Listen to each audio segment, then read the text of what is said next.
You know that feeling when you drag yourself home, utterly spent after 12 hours on a job site, steel-toed boots, heavy as concrete, smelling like ozone and sweat, and all you want is the cold beer waiting in the fridge and the sweet silence of your own space? I got that feeling, but what I found waiting for me was a $60,000 pearl white BMW X5, parked dead center in my garage like a massive, entitled parasite.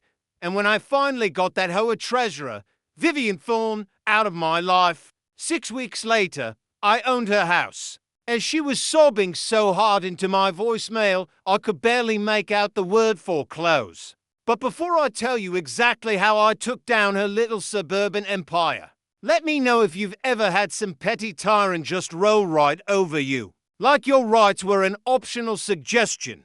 Drop your location below. My name is Leo Maxwell. I'm a 34-year-old electrician, a single dad to my 8-year-old girl, Lily, and 2 years ago, I thought I'd hit the jackpot buying my first house in Stone Creek Commons. 6 years of saving every overtime penny. Eating so much ramen I could probably qualify as a noodle expert. All for a modest 3-bedroom with the real prize, a 2-car garage. That garage wasn't just storage, man, it was my sanctuary.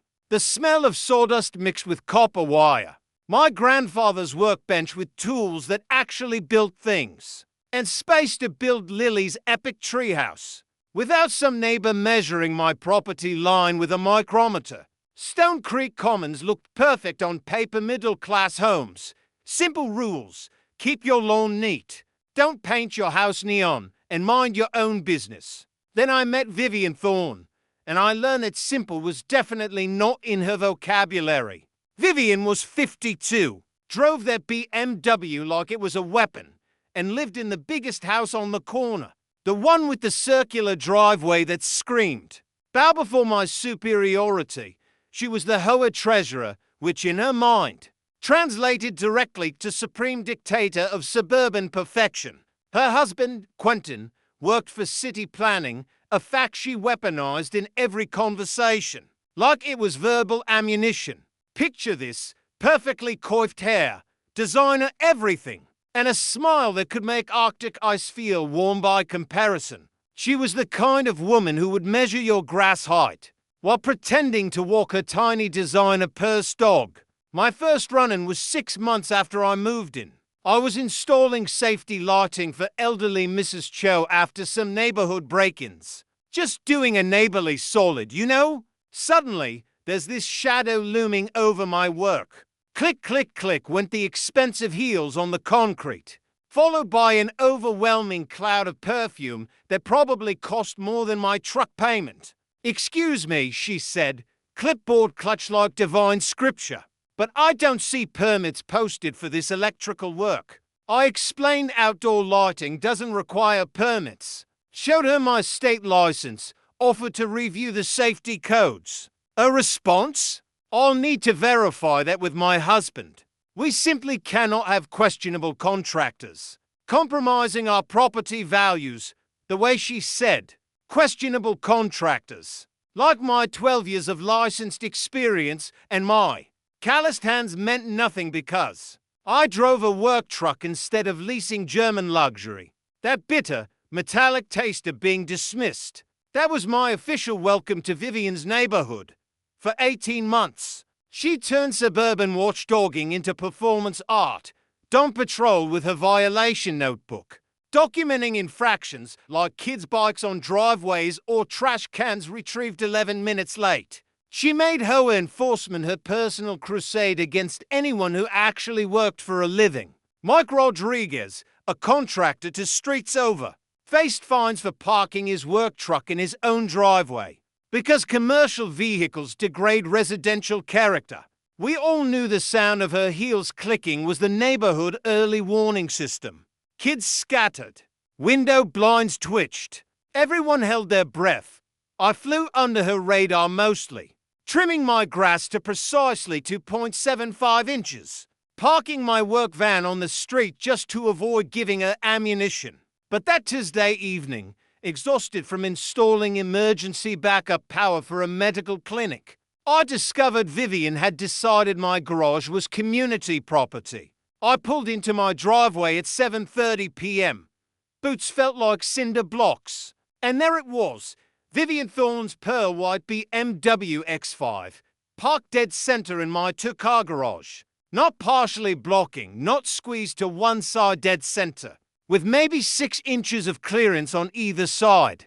Positioned so perfectly that opening her doors would scratch my workbench. The fancy leather smell of her car mixed with my motor oil and sawdust, creating this weird clash of luxury and honest work that just made my stomach turn. I walked around to my front door, and there she was, sitting in one of my patio chairs, scrolling through her phone like she was waiting for a bus. She looked up with that practiced, condescending smile though. Leo, my driveway is being sealed tomorrow morning. Emergency situation. And the HOA emergency parking clause allows temporary use of available spaces during community maintenance. I pulled out my phone and scrolled through the HOA documents while she watched with amusement. Ma'am, I said, I don't see any emergency parking clause in here. She stood up, smoothing her skirt. I'm currently reviewing the bylaws for necessary updates. Consider this a pilot program for community cooperation during infrastructure improvements. Here's where most people lose their temper and do something stupid. But 12 years of electrical work teaches you patience. One wrong move and you're dead. So instead of exploding, I did something that clearly wasn't in Vivian's playbook. I pulled out my phone and started recording. So to be clear, I said, keeping my voice level, you're admitting that this emergency parking clause doesn't actually exist yet, and you're using my private garage as a test case without my permission. Her face went from smug to panicked in about 2 seconds flat. You can't record me without consent. Actually, I can, I replied. We're on my property, and this is a one-party consent state, essential for documenting harassment. By the way, she tried to grab the phone, but I stepped back. Quentin will hear about this. Good, I shot back. I'd love to hear the city planning department's official position on fake HOA clauses. But Vivian wasn't done. The next morning, I found an official HOA violation notice taped to my front door. Failure to maintain community standards. Garage left open overnight, creating visual blight. Fine, $75, escalating to $200. Attached was a handwritten note. Maybe next time you'll be more cooperative. I called my college roommate, Sam Wallace, who had somehow become a real estate attorney. She just handed you a gift. Leo, Sam laughed after I read the notice. She's literally fining you for a violation she caused. That's evidence of harassment and abusive. Our authority. Now get down to the county office. Our formation documents are public record. Find out what authority they actually have versus what they claim to have. A few days later, Friday morning hit me with a new level of audacity. Not only was her BMW still squatting in my garage, but she'd brought a friend a sleek black Mercedes sedan now sitting beside it. Every inch of my workspace was gone. Worse, my electrical supply cabinet, the one with $3,000 worth of equipment, was pushed against the back wall with a brand new padlock, where my lock used to be, and a sticky note on my grandfather's vice, temporary relocation for client staging, community cooperation appreciated. -V. The metallic taste of pure rage filled my mouth. Instead of doing what every fiber of my being wanted to do, which involved those bolt cutters, hanging on my garage wall, I called the non-emergency police line. Hi, I'd like to report a trespassing situation and possible theft of personal property. Officer Ramirez arrived and, after documenting everything, he delivered the line that made my day. Ma'am, property deed trumps HOA agreement every time. You might want to remove your vehicles before this becomes a criminal matter. Watching Vivian try to explain to a cop why she had the right to lock up someone else's tools in their own garage. It was a masterclass in how not to talk to police. Her credibility just evaporated with every click of his pen. That afternoon, I drove to the county surveyor's office. I remembered Sam mentioning that property deeds always trump our plat maps. The clerk, a helpful woman named Jen, pulled up my lot survey with the enthusiasm of someone about to deliver Christmas morning news. "Oh, honey," she said, pointing at the screen. "You own 18 inches more toward the street than your hoa thinks you do. See this line here? That's your actual boundary. Your garage is completely on your own property. The hoa documents were based on an outdated, legally worthless preliminary survey." I walked out of that office feeling like I just found the cheat code to Vivian's game by Saturday. Vivian had escalated to full neighborhood social media warfare. She called an emergency board meeting and launched a Facebook campaign that looked like a political operative wrote it, talking about residents who prioritize vacation over community safety. But her strategy backfired spectacularly. Mike Rodriguez shared photos of his own bogus violation notices. Mrs. Cho commented with a detailed account of Vivian's harassment campaign. And Stella, the neighbor who runs the local book club page, posted a screenshot of the actual bylaws, proving most of Vivian's rules existed only in her imagination. The next morning, I woke up to a towing notice stuck to my work van, which was parked legally on a public street. The irony, Quentin, her husband, had pulled strings at city planning to manufacture a violation that didn't exist. Lily called that evening, practically bouncing with excitement for her upcoming weekend. "Daddy, can we work on my treehouse this weekend?" "Absolutely, sweetheart," I told her. "And I think we might build it even bigger than we originally planned.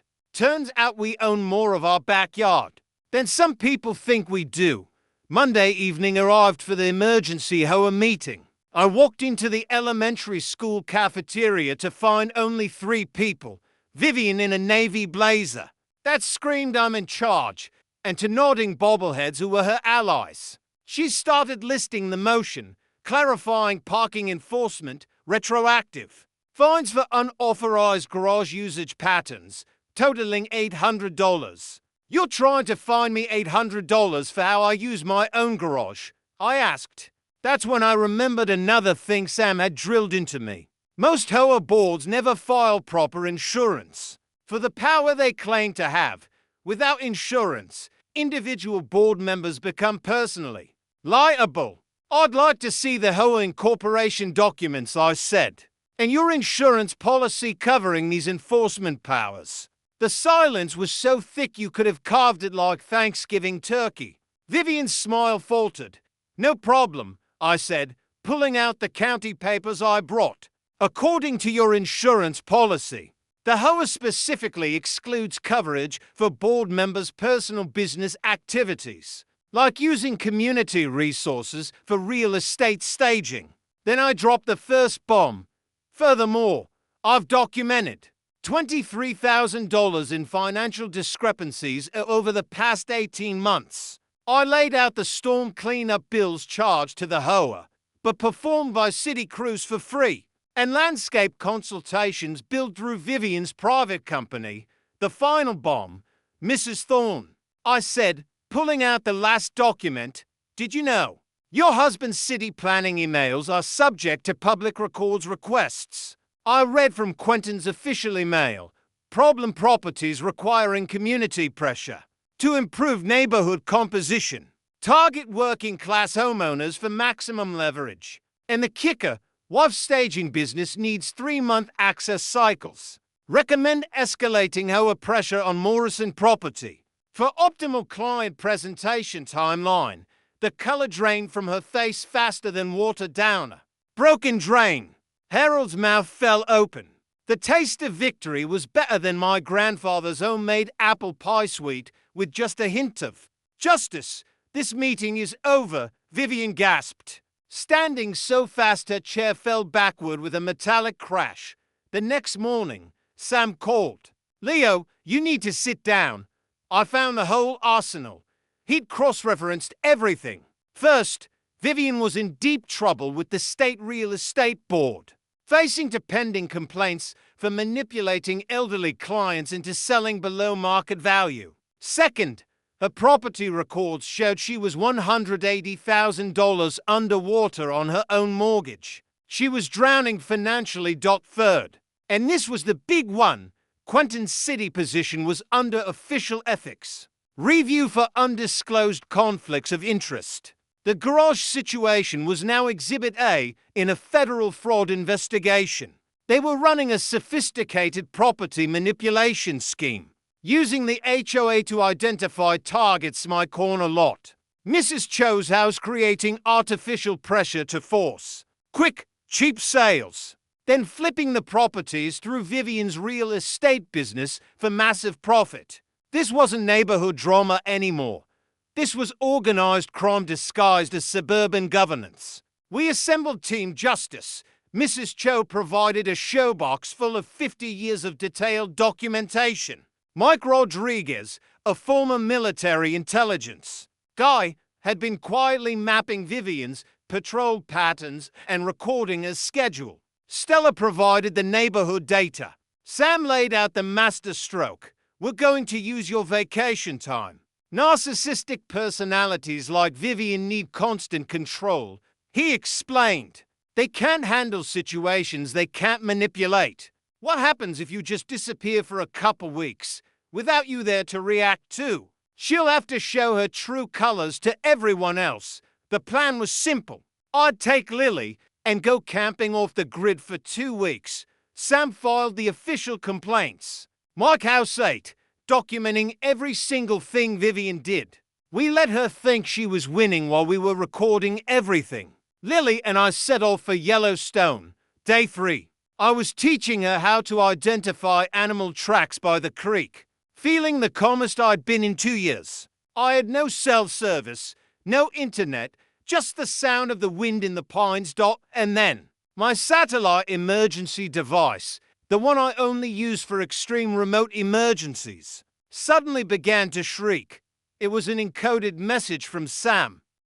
I opened the tiny display. The message wasn't about Vivian's arrest. It was about her house. Remember how I said Vivian was $180,000 underwater? Well, Sam discovered the note on her mortgage was held by a local investment firm that was currently embroiled in a separate lawsuit with Quentin's city planning department. Sam, being the shark he is, made some calls while I was enjoying s'mores with Lily. Sam quietly bought the distressed mortgage note on Vivian Thorne's corner McMansion. Not just bought the debt, he bought the entire note. And when her late payment finally triggered the legal foreclosure process 6 weeks after I went off the grid, Sam, acting as the new creditor, delivered the papers. He delivered them not to Vivian, but to the HOA board meeting, right as she was trying to pass a motion to retroactively fine me $1. Zero for extended visual blight. She lost it all. Her BMW was repossessed first. Her credibility was shredded. Her husband, Quentin, was officially indicted by the State Attorney General's Office for Corruption and Conflict of Interest. And her house? It was officially acquired by me, Leo Maxwell, the questionable contractor, for a fraction of its market value. I just needed a place to stage my tools for a while. After all, the final piece of satisfaction came a week later, when I was sitting in my living room, my new living room. The McMansion one, drinking a beer and checking my voicemail.